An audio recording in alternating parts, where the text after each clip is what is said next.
So, welcome to my talk, Reactive meets Data Access.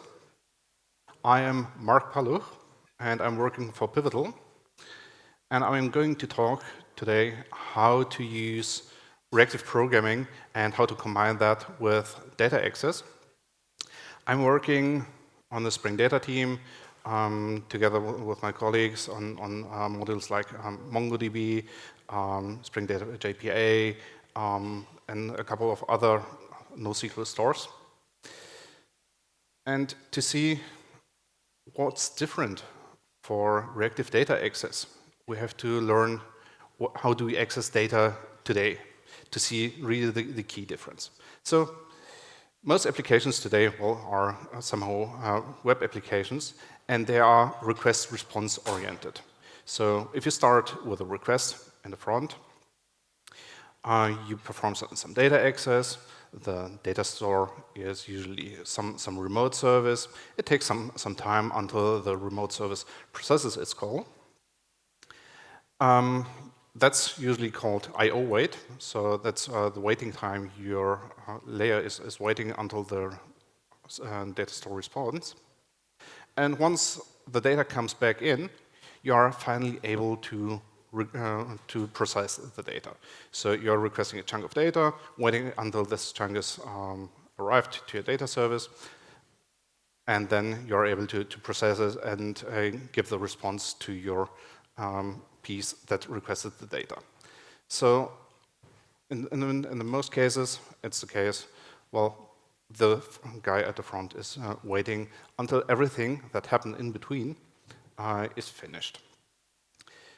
So what can you do to speed that up? Because sometimes you have to do a lot of data access in between, and you do not want to pay the lag that arises from this arrangement from top to down. Well, you can do bulk fetching.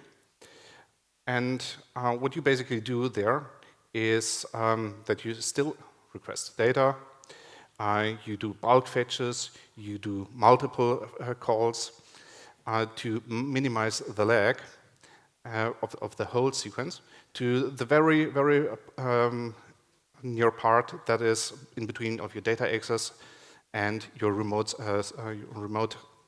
data source, and minimizing the lag that occurs because of that. Well, the thing is, you do multiple requests, you optimize the lag in between, but still the guy in front is waiting. The multiple requests causes even more lag until the first chunk of data is received by the guy who's really requesting it. And you pay with processing power, with CPU, and you pay with memory, because you have to store that amount of data you're fetching somewhere. So it's not going to be stored for free, but you have to pay with some resources for that. Well, what can you do to minimize that lag or to improve on that? Well, there's the idea of accessing data asynchronously. So that's especially interesting when you have multiple data sources, or if your data source is able to handle requests concurrently. So what you do then is, again, from the request layer, accessing saying, okay, I want to get a chunk of data, request it on the first service, request it on the second service. Those guys do their work, and eventually they are responding with data sooner or later. And at that point, you are able to continue with processing of the data you wished for. But this has, again, something which you have to deal with. You have to synchronize on these calls, which adds another layer of complexity to your application. And this, the lag, effective lag in front isn't gone. It's just a little bit shorter, but until the requester gets the very first chunk of data, you have to have all the responses, which effectively causes the time lag time of to be the time which the slowest data source requires to respond to you with the data.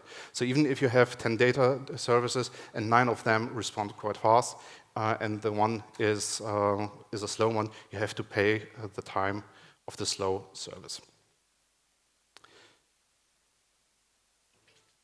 So what can we do about that? Well, today's data service are keeping resources busy because the programming model we are using makes certain assumptions on on what to execute and how to execute. So if you have been to Venkat's keynote this morning, you have learned that we are supposed to do that because we are working most of the time in an imperative programming model. Because of that, we are in charge of managing all the resources we use, of memory, of connections, even of CPU. So by issuing multiple requests, we keep more resources busy, and by going async, we keep more threads busy. And asynchronous data access is a nice tool for some use cases, but not for all, and it adds a certain layer of complexity to your application. So how does this relate to scaling? Well, scalability is a concern that touches a lot of our applications, and our applications are usually constrained by CPU, RAM, and I/O, which nicely translate to memory and threads. And since we are in charge of managing these resources, we have direct impact on the scalability. With today's programming models, which maybe orient on servlet-based programming, you get a thread assigned, do all the work on this particular thread, and this thread is occupied by your process and released once all the work is done. And if you have 1, 10, or hundreds of requests, that's maybe fine, but what if you go into thousands or 10,000 of concurrent requests? Then you run, obviously, out of these resources. And how can you address that? Well, you can scale by either putting more boxes in your data center or buying bigger boxes. But in any case, these resources are much more expensive, and they are limited. You do not have endless space in your data center, and you do not have endless big machines. There is a natural limit set on these. And exactly here, we need to rethink how we do that data access. And what comes to our mind is, well, synchronous imperative is good. When I come to some limits, asynchronous might be a better answer, but it comes with complexity. But beyond of that, we do not have really the right measure to deal with that problem. So we need to rethink and change the level of abstraction on which we are programming our applications. And with this switch, we are starting to think with data as a stream, and we are thinking in the direction of a reactive execution model. And I'm going to show you why this is and how this works. So today, as data structures that provide us data with streams in a synchronous or in an asynchronous fashion, we either deal with iterators, which are streams by default. You can ask an iterator every time whether it has more data or whether it's finished, and that's obviously a stream where you do not really know the end, which is apparently good, because in most cases, you do not really need the data upfront. In most cases, you just want to give the data, process it, give the data to somebody else who's consuming it, for instance, exposing it via an HTTP API, and do not really collect all the data that's inside of the stream and process it, but rather do some stream processing of that. So iterators are mostly backed today by lists, because that's the most common pattern we are used to in data access. When you do a query and want to retrieve data from a data source, you get usually a list instead of making a lot of requests to the same data source to get simply one element. If you go into the asynchronous direction, then future is the way how you consume data. And the future carries either one element or a list or many elements. In any case, you have to wait until the future is complete, until you are able to process data. So consumption of these guys is either with an imperative for each loop, or you synchronize on the future and retrieve the data, or you put in a callback into your future. So since Java 8, this is really nicely solved, and that's going somehow into the direction, because if you take a really deep look, what we are doing here is we are pulling on the data. And with a pull model, we are back in the imperative way, telling our program how to do things. And with a notification model, such as a callback of the future, we are getting notified when somebody is ready. And that's the core idea of reactive programming, at least how we see it from Spring side. If we turn this around from a pull model to a push model, we need a better abstraction and an API which supports that. And this API is available and named Reactive Streams. And the Reactive Streams API consists of 4 interfaces, of which the publisher interface is the most characteristic one, because a publisher emits items.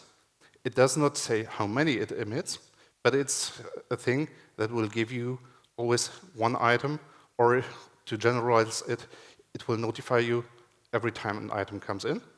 It will notify you every time an error occurs, or when the stream is complete. And this is done by some backing thread.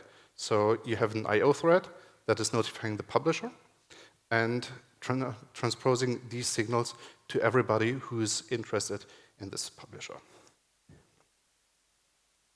So the arrangement for the publisher looks like that way.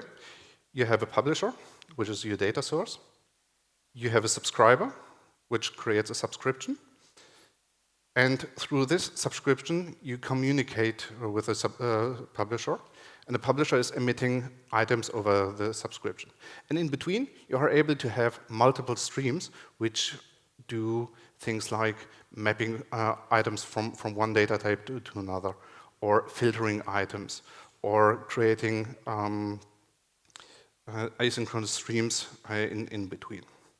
And as soon as the subscriber subscribes to the publisher gets notified about the demand. And that's the time the publisher is really acting on things. So if you start with reactive programming, you will see nothing really happens until you subscribe to your publisher. And as soon as you subscribe to your publisher, the publisher gets active and really executes the things you wanted to retrieve. And as soon as a response comes in, the publisher starts emitting data through that stream. And the neat thing is, the subscription and the data emission are 2 separate processes which are not coupled to a blocking call or something like that, but rather you send a signal upstream to your publisher, and as soon as the publisher is ready, it sends you the data. And the subscription call itself does not block your application, but allows your application to continue running. Characteristics of reactive streams are that these streams are immutable, so you have a construction time and an execution time, and once you constructed such a stream, it's immutable, and when you apply operators to the stream, it always creates a new instance of that. These streams are, as mentioned, push streams, and they are aware of their demand, and in reactive stream speak, that's something called back pressure. So the publisher won't send you more data than you requested, and if you did not request any data, it won't obviously send anything to you. So how do you go reactive with Spring Data? Well, you need a couple of components. You need Project Reactor, which is our answer to a reactive composition library. You need Spring 5 and Spring Data 2.0 to accomplish the task of having everything reactive ready and opt in into reactive data access. Reactive data access isn't something which is going to replace existing things, but it's an option for you if you see the necessity and you have the right use case to use reactive data access, then you simply go for it. Otherwise, you stay with today's style. Because still, imperative blocking data access isn't something which is bad. It's the norm for, I think, the most use cases. Within Project Reactor, we have two types of publishers. Because, well, if you take a look on a publisher API, it's not really user-friendly, and that's on purpose. A publisher itself won't give you so much options because it's an interoperability API that lets you interop with Akka streams, with RxJava, with Redpack. They have as well reactive streams-based operators. And to give you a much more user-friendly API, we created two types, which is mono and flux. And these types express the multiplicity of elements. So if you work with mono, you can expect to have that element to emit 0, 1, 0 or 1 elements, or an error. And with a flux, you have basically an unbounded stream. So you can emit 0 elements and then terminate, 1 element and then terminate, or emit an infinite amount of elements, which is a quite nice idea. Because there are a couple of use cases today which are hard to solve in an imperative way, but easy to solve in a reactive way. With these two data types, we built our support, and we have it for MongoDB, Apache Cassandra, Redis, and Couchbase. These are the 4 data stores we are supporting. And we are supporting reactive data access on 2 levels. On template API, where you can interact with the store directly, or on Spring Data Repository API, where you can declare repositories and basically interoperate with different composition libraries. And we have to provide different APIs for reactive data access because, well, when you return just a T today on a template API, you are going for blocking data access because you have to wait until some response comes back. In a reactive way, you have to return reactive data types which contain the definition of the stream. So when I'm calling insert on this template API, I'm not really inserting the data right now, but I'm defining, okay, when this reactive sequence is going to be executed, please insert then a record into my data store. And we accept resolve types, we accept wrapped types, so if you do not know at that time your payload, you can pass in as well a mono or a flux or a different kind of publisher to defer the actual resolution of the object. And to give you a better overview of how this looks like, I want to invite you to join me in my coding session. So hopefully internet is working. Yeah, that's working. And what I'm going to do is I'm going to build a Spring Boot 2.0 application. Give it a nice name, like DevWorks PL. Yeah, somebody practiced here. And we introduce a couple of new components into Spring.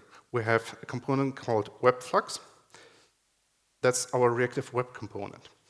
We have reactive starters. Oops.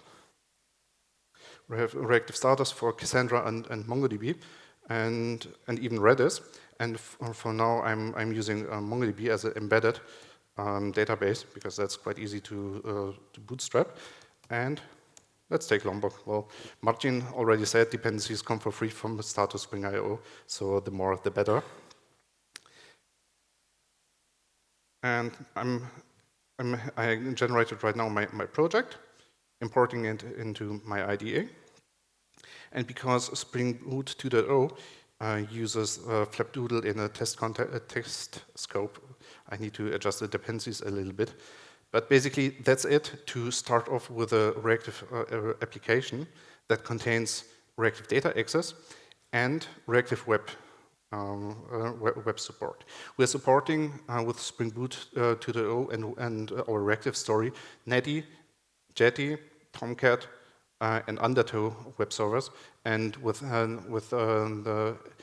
everything except Tomcat, you get really full reactive end-to-end experience because Undertow, Jetty, and Netty are obviously non-blocking components, so which make much more fun. So let's start off with a simple domain model.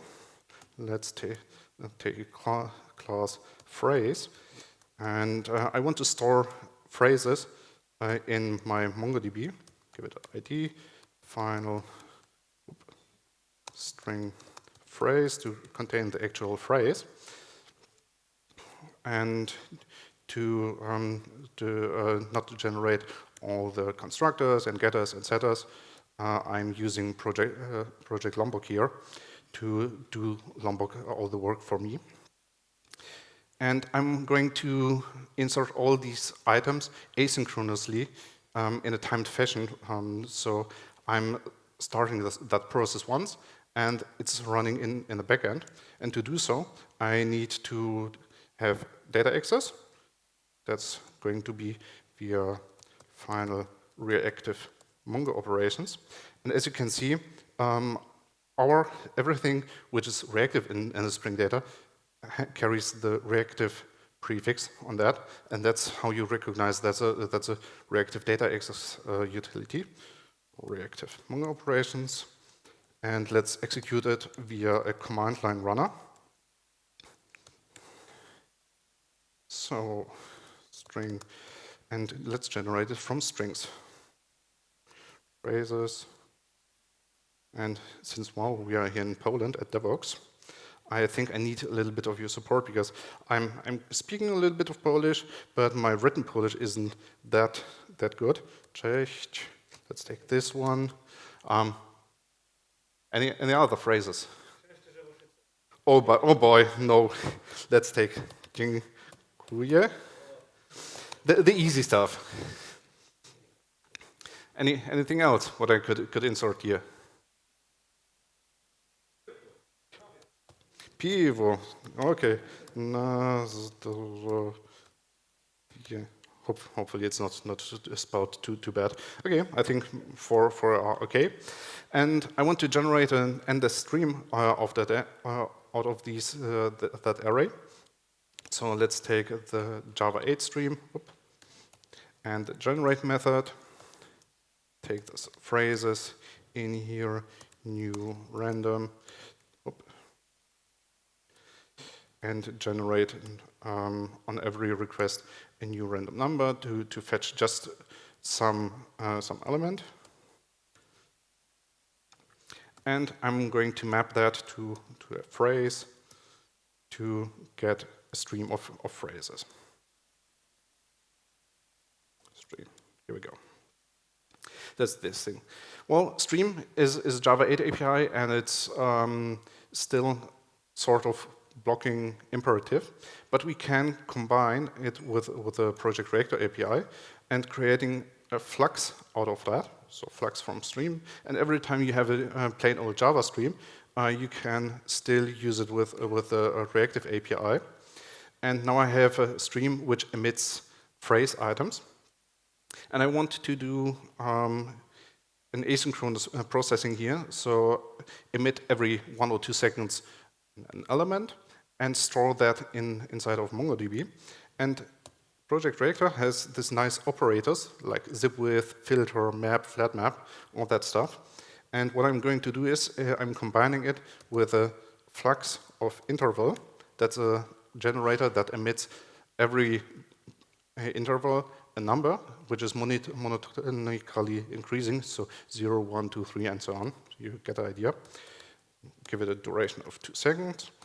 It will then start emitting tuples, because I'm taking one element from one stream, another element from a second stream, and that's merged within a tuple.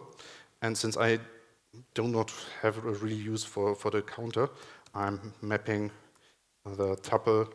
I'm mapping just the element, the first element of this tuple.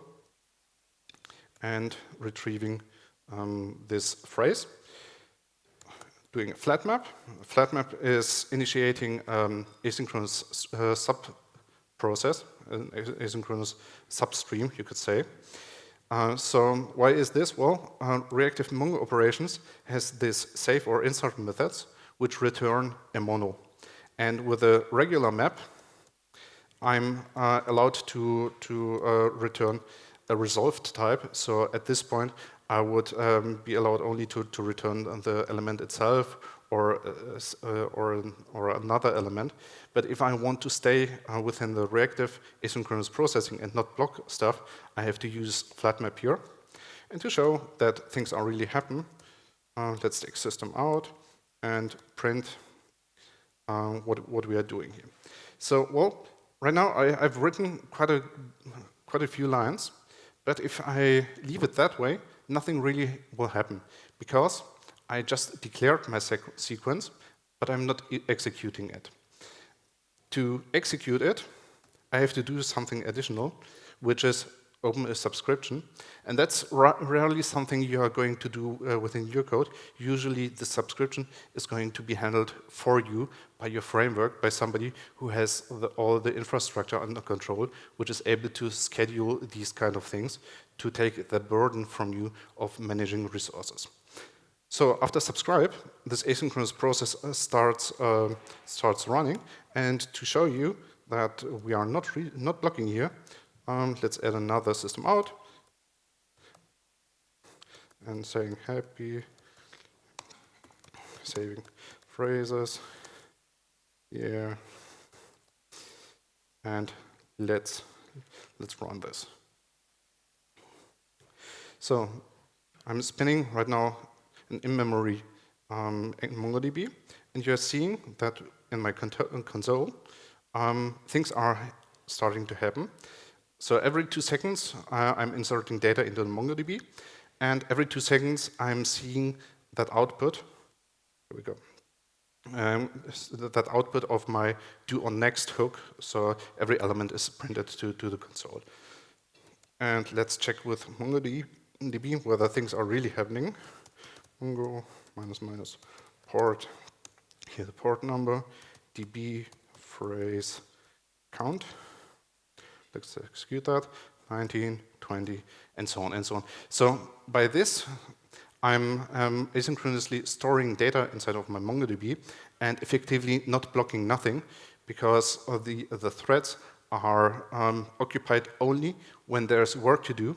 And besides of that, threads are idling around. And that's way better than initiating a web request, waiting until the data is stored in my MongoDB, and then coming back and then releasing the thread. Now, maybe I want to expose the data via Webflux. Let's do it that way. And to do so, I want to declare a repository first, because repositories are much easier to use than the template API, and repositories are directly scoped to the data types I'm dealing with. So let's take an interface phrase repository, which extends, well, this time not CRUD repository, but reactive CRUD repository. We have that interface prepared with methods that carry Project Reactor types. So when you save an element, you get a mono of that element.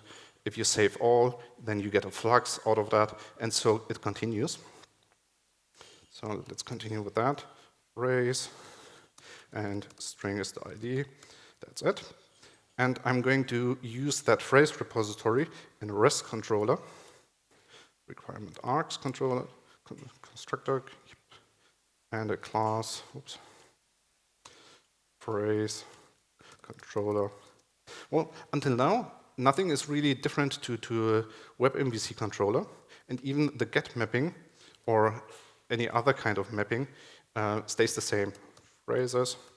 So the special thing here is only that I'm returning a flux, so to say, a reactive data type to be used by the controller. And the flux is typed to phrase. Get phrases. Inject the phrase repository, and then just use it. Find all. So I'm retrieving a flux of phrase from my repository and passing it directly then to the REST controller or anybody who's accessing the REST controller. And the Webflux framework internally takes care of dispatching of these elements. Let's quit MongoDB. And as usually, I can simply access the data without actually being aware on the client side how the server is written, whether it's blocking imperative, whether it's reactive. It feels from a client perspective as if nothing would change. And to be honest, from a development perspective, except for the return types, nothing has changed here for me. So quick question in the round, who's using RxJava? Hands, show of hands. Okay, cool. Well, RxJava and its successor RxJava 2 are as well reactive composition libraries. So RxJava was first there, then Project Reactor jumped on the train, and then the RxJava folks as well moved to reactive streams because reactive streams wasn't there in the first place when RxJava 1 was built. But we are able to interop with RxJava 1 and RxJava 2 by simply adding a dependency to our code. Let's take RxJava 2 for simplicity. And RxJava 2 has a backpressure aware type, which is flowable. Let's use that here. Find all by, yeah. Oh well, maybe let's take a prefix query where I'm querying data for all phrases that start with something specific, string prefix. Let's do it this way. And I'm using that method in another controller method. So let's map this to by prefix, give it a request, request param, string prefix, and oops, flowable, use the right type, and there you go. So that's basically it, what you need to do to integrate with a different composition library, which is supported by Spring. And currently RxJava 1, 2, and Project Reactor as composition libraries are supported. And let's do a quick HTTP request by prefix. Let's look for all the pivots. Oh, we have 5. Good. Basically, when you know already Spring Web MVC, and Spring Data, nothing really changes again at this. But if you know MongoDB, then you might know, hey, there's a cool feature in MongoDB, which is actually quite hard to use, but it's nevertheless cool. It's called tailable cursors and kept collections. And the thing why these things are so hard to use is because you have to have a thread pool, you have to poll on the cursor, and every time an item arrives, you have to emit it somewhere. And up to now, it was quite hard to have some stream which is push-oriented. You had to work with callback interfaces, observers, or something like that. But with reactive programming, things are getting quite easy. And to show you that, I'm going to create a kept collection. Well, I can do this via reactive Mongo operations. Let's create a collection for the phrase class and give it some collection options, which is kept, and give it a size. But the thing is, if I execute that right now with the subscribe method, the subscribe call is non-blocking. So I do not really know whether this call is executed as soon as I'm inserting data. Thing is, I have to create the collection before I'm actually inserting data, otherwise this kept collection thing won't work. I could do something which is block, And that's actually a point where you have to be aware of what we are doing here. Well, block doesn't sound nice, and it isn't nice because we are enforcing here a wait, a synchronization. And when you have so trivial cases where you have simple synchronization, or when you are anyways using a synchronized block, like I have here, which is run, and that's executed in an imperative way, then you do not really want to deal with these synchronization barriers. For this case, still stick to the regular Mongo operations, to the blocking API. Oops. And then you can simply get rid of that complexity, and things will still keep working. And to use tailable cursors, let's create another method, add a tailable annotation to that, so that opts in for tailable cursors. So declare another finder method, and I'm going to expose that as well via a web endpoint. And the nice thing is, if you have used server-sent events, you maybe know that's a cool thing to emit data to a client. And with the current APIs, it's quite hard to emit items because you have to be vendor-specific. So Jetty has its own API, Netty has its own API, same for Tomcat. But with Spring Web Flux, you basically do not really need to do much for that, because the only thing you have to do is to specify a media type, which is something related to streaming. I'm using application stream JSON here. And that's it. That's all I have to do to opt in for server-sent events. Stream, and what was my method? Find all by. And it's obviously a Flux, not a flowable anymore. So with tailable and the streaming media type, I'm opting into server-sent events. Let's run this. And since HTTP IE doesn't really cope well with these streams, so everything it shows you is a 200. Okay, and now it's waiting. I need to use curl for that. Curl. Oops. And here you go. And then every time an item is inserted into my MongoDB, it's emitted directly through the stream. Oh, things are happening. Yeah, that's cool. And you see in the foreground and in the background that things are happening asynchronously. And again, threads are idle during this 1.9 something seconds. And only in the time database I/O happens, web I/O happens, threads are getting occupied. And that's a great thing about reactive data access here, because you have now a lot of more resources to do useful things instead of blocking those with stupid I/O wait. So that was all I wanted to show you with the live coding. Now I'm going to push the code on GitHub, so you are able to play with that. Here we go. Does it go? Yep. And you will be able to take at the end of the session. Oh boy, I forgot something. Get add dot amended, and then here we go. Git push -f. Don't tell anybody that I do these things. Cool. Here we go. So that was the live coding part.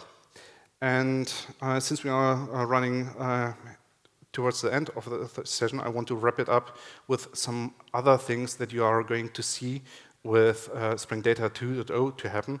So the most obvious thing is we are migrating to Spring 5 and Java 8, which are both hard requirements, and you won't be able to use Spring Data 2.0 with earlier Java versions. We are already ready for Java 9. We're a good citizen there. We don't break things, so you can run your Spring Data application without illegal access and add opens as long as you stick to usual visibility rules. We won't provide any modules anytime soon because we have a lot of downstream dependencies, and our dependencies aren't providing module descriptors right now. I think the earliest time will be maybe next year where we can revisit that topic. We will ship with dedicated Kotlin extensions for first-class Kotlin support, at least for MongoDB, and our other modules are following. And we are introducing a couple of breaking changes like consistent naming in our CRUD repository method names. We released yesterday a blog post on spring.io where we explain these things which we are going to change. And there are a couple of other things which might be of interest than for you. And then I think we are always grateful to get feedback on the stuff we are providing to you. Everything you saw today is already available as milestone build, Spring Boot 2.0 milestone 2, or Spring Data K milestone 4. You can, if you feel lucky, adventurous, you can opt into snapshots, but things are very likely to break there. And we would love to hear feedback from you, whether that's facilitating your use cases or whether you like to see other components being supported with Spring Data, Spring, and other Spring ecosystem projects. You will find the whole code on GitHub. The slides are available on SpeakerDeck. Feel free to take photos right now, or even if you have a QR code reader, take this QR code. It will guide you directly to the slides, and from there on you will find all the links to our repositories, to our Spring Data examples, to our Spring release calendar, the wiki, which contains a curated list of the features, of the high-level features. And I think that's it from my side. Thanks for attending my talk. Have a great DevOps. Dziękuję bardzo.